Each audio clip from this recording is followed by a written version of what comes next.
না ওই সাক্ষী তো কেউ চিনে না, কই ফেসবুকে তো তাকে দেখেই না, কই তার একটা আলোচনা ইউটিউবে নাই। আমাদের শাইখরা যখন আসেন, আরে হাজার হাজার মানুষের সমাগম ঘটে, ফুল দিয়ে কত ফুলের শুভেচ্ছা দেওয়া হয়। আর অমুক ডক্টর মাদানী সাহেব আসছেন, ওনার আশেপাশে কেউ নেই, যিনি আয়োজন করছেন তিনি ছাড়া, উনি আবার কেমন আলেম হল।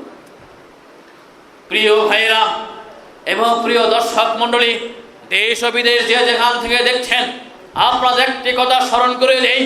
আব্দুল্লাহ ইবনে মাসউদ রাদিয়াল্লাহু তাআলা আনহু বলেন, একজন ব্যক্তি যদি সে সঠিক পথে থাকে আর সেই যদি কোরআন এবং সুন্নাহর প্রতিষ্ঠিত থাকে, তাহলে সে একা একটি জামাত, একা একজন কিয়ামতের দিন আল্লাহর সম্মুখে এই সঠিক দিন নিয়ে উপস্থিত হবে ইনশাআল্লাহ। অতএব সংখ্যাধিক্য বা বেশি ফলোয়ার, বেশি লাইক আমাদের প্রয়োজন নেই, আমাদের বেশি সংখ্যাধিক্যর প্রয়োজন নেই। আমরা তো আল্লাহর রেজামত হাসিলের জন্য কোরআন ও সুন্নাহর অনুসরণ করছি।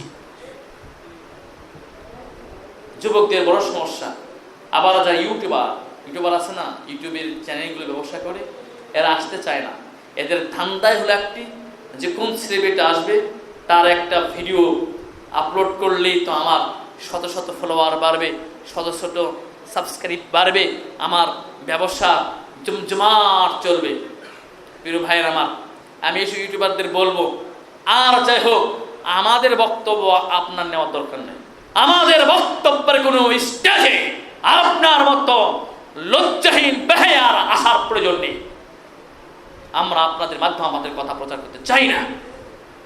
তারা আমাদের কথা প্রচার করবেন যারা নিষ্ঠার সাথে, ইখলাসের সাথে, আল্লাহর রেজামত হাসিলের সাথে সঠিক সুন্নাহ এবং কোরআনের আওয়াজ প্রত্যেকটি বাড়ি বাড়ি পৌঁছে দেওয়ার যার তামান্না রয়েছে, সেই কেবল আমাদের কথা প্রচার করবেন।